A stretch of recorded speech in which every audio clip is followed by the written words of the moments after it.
Good morning and welcome back, students. What a day.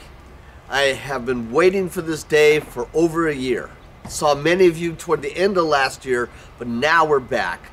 And I hope that we're all going to work together closely to have a fabulous year.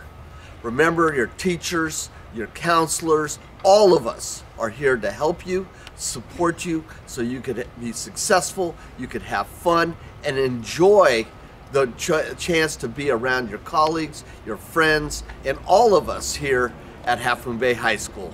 So I'm excited to work with you and be a part of this school, and I really wholeheartedly welcome you all back. Hello, Half Moon Bay High School students. I hope you had a wonderful summer, and I hope you're having a wonderful first day back at school.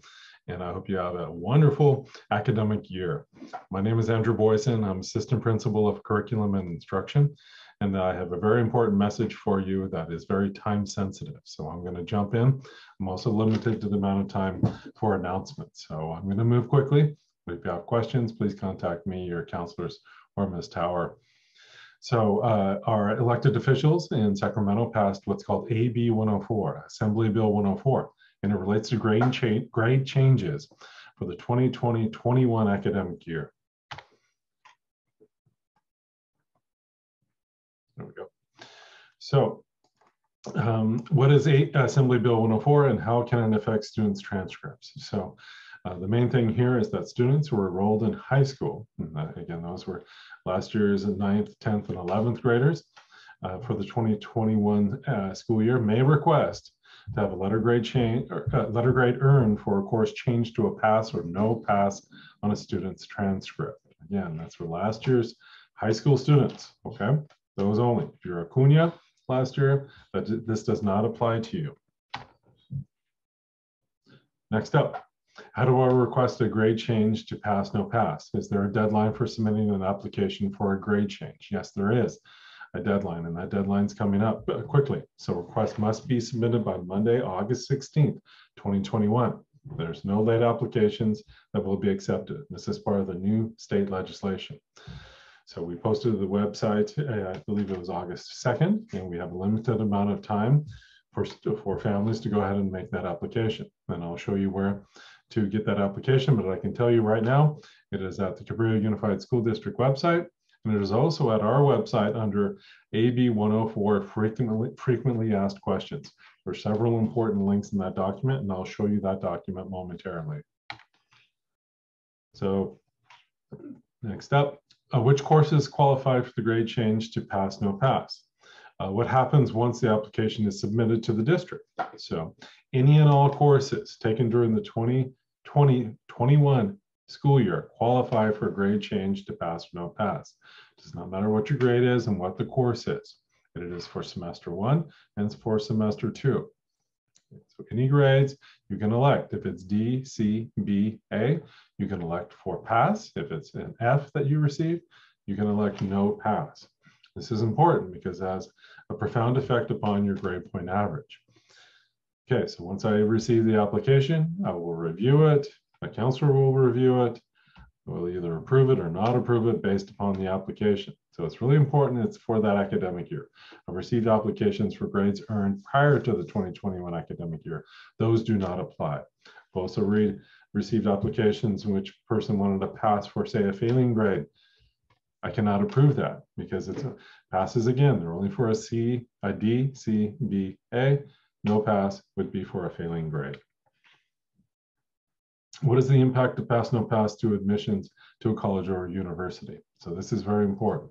So the Cal State University and the University of California will accept for academic admission purposes, without prejudice, a transcript with a pass or no pass grade instead of a letter grade for any coursework taken during the 2020-21 school year.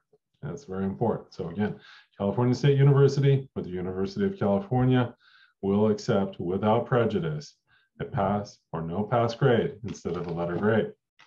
There are some private post-secondary institutions that are encouraged but not required to accept pass, no pass marks for purposes of admission. However, there are some important private schools in our state. In the link I have here below, you can see a list of those, but it's a relatively small list compared to all private schools in the state of California. So take a look at that list. So things to consider: consult with your counselor, Ms. Tower, my colleague, assistant principal, or me, and we'll go ahead and try to clarify your questions as best we can about AB 104. Out-of-state post-secondary private institutions are not bound to accept pass, no pass grades for admission purposes. This is California law, so please take that into consideration if you wish to apply for an out-of-state school or a private institution which is not on the list of the length that I just pointed out to you. Additionally, think about what your transcript will look like if you have a significant number of pass grades. And so just as due diligence, as a way to just taking a look at the pros and cons. If you have a transcript with many pass grades and it's side by side with a student has letter grades, but it's comparative GPAs, comparative SAT scores, comparative aspects in terms of letters of recommendation, perhaps, or perhaps your your personal statement, those types of things. Just kind of take it into consideration. Just think about it, talk about it, bounce ideas off your parent or guardian, and really think if this is the right decision for you. But according to the law, as I read it, there should be no bias or prejudice by admission officers for the California State University, the University of California, or private schools that are listed on that link. Also, things to consider: have a thorough conversation with your family before submitting a request for grade change. I spoke with that just before, but please have a thorough conversation. Counselors will evaluate if these grade changes will lower your GPA. We are by law bound to not lower your GPA with these grade changes. And so it's very important we take a close look and make sure if it's going to lower your GPA, we will contact you and not approve it, okay? But in many cases, depending upon your prior grades and your academic career, it will indeed raise your GPA. So if you wish to look at scenarios or situations in which grade changes will affect GPA, I have a link here.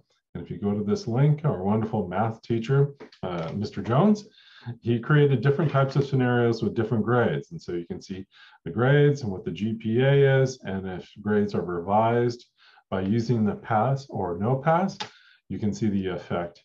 And there's lots of different situations. We have situation, I think there's 8 of them. So you can just really kind of take a look of range. If you already have a high GPA, you're doing well, or if school's a challenge and difficult for you, then you can see how that would affect your GPA. So please go ahead and look at these different mathematical situations and use that in your decision making as well. Okay, so next up, if you go to our homepage, just so I can show you where to go there. This is our homepage, and you can see AB 104 frequently asked questions down here. And if you open that, you'll see an explanation of AB 104's grade change policy, as well as other aspects of the law, which I will go ahead and talk with you about next week as well. So if you want to see the informational letter from our district office, as well as the request forms, they are all hyperlinked there and at our webpage, as well as available at the Cabrillo Unified School District website. So I wish you well. I hope you have a wonderful day. If you have any questions, please go ahead and let your counselors, let me, or let Ms. Tower know, and we'll be happy to help you. You take care of yourself, and welcome back. Take care. Bye.